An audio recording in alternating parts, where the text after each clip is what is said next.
Assalamu alaikum frères et sœurs en islam, très heureux de vous retrouver encore une fois de plus. Aujourd'hui, Inch'Allah, on va parler sur l'importance d'avoir la foi en Allah subhanahu wa ta'ala et d'avoir la certitude de la foi et de ne jamais douter d'Allah subhanahu wa ta'ala, de sa capacité à résoudre nos problèmes. Mes frères et sœurs en islam, Allah il a dit dans le Coran, il dit, on vous a créé pour une vie de lutte. Et dans la sourate Les Araignées, il dit, vous pensez qu'on va vous laisser dire nous croyons sans vous éprouver? Donc la vie du croyant est une vie de preuve. Mais dans l'épreuve, mon frère, ma soeur en islam, le premier réflexe que tu dois avoir, c'est une pensée envers ton Seigneur. Te dire que c'est uniquement ton Seigneur qui peut t'apporter la solution à ton problème. Et lui-même dans le Coran, il dit quoi? Il dit chercher secours dans l'endurance et dans la prière. Donc quand tu as un problème, au lieu de courir de gauche à droite après les gens, ne brûle pas les étapes. La première étape, c'est de t'adresser à ton Seigneur. Il est celui qui entend les prières. Il est celui qui exauce les prières. Adresse-toi d'abord à ton Seigneur. Et ensuite, ton Seigneur guidera les gens vers toi.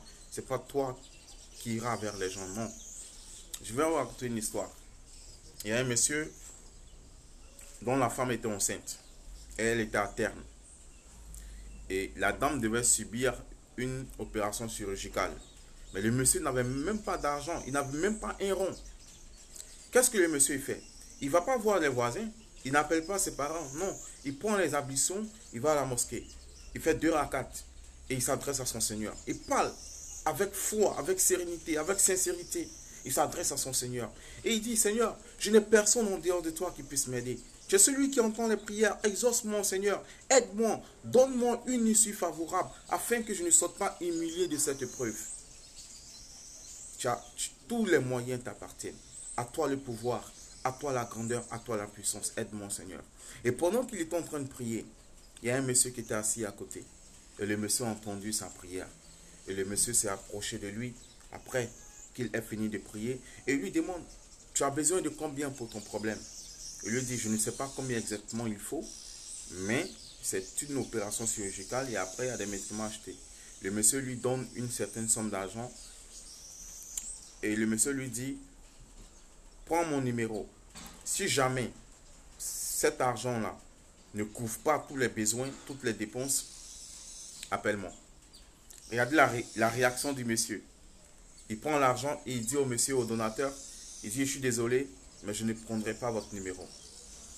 Je vais résoudre le problème. Si ça a pu régler, alhamdulillah. Dans le cas contraire, je reviendrai faire 2 rakats pour m'adresser à mon Seigneur, pour demander son aide. Parce que si je prends votre numéro, lorsqu'il y aura un blocage, un souci, je ne vais même plus me rappeler de mon Seigneur. C'est à vous que je vais penser. Et c'est vous que je vais appeler. Alors que ce n'est pas vous que je dois appeler. Vous êtes un homme comme moi.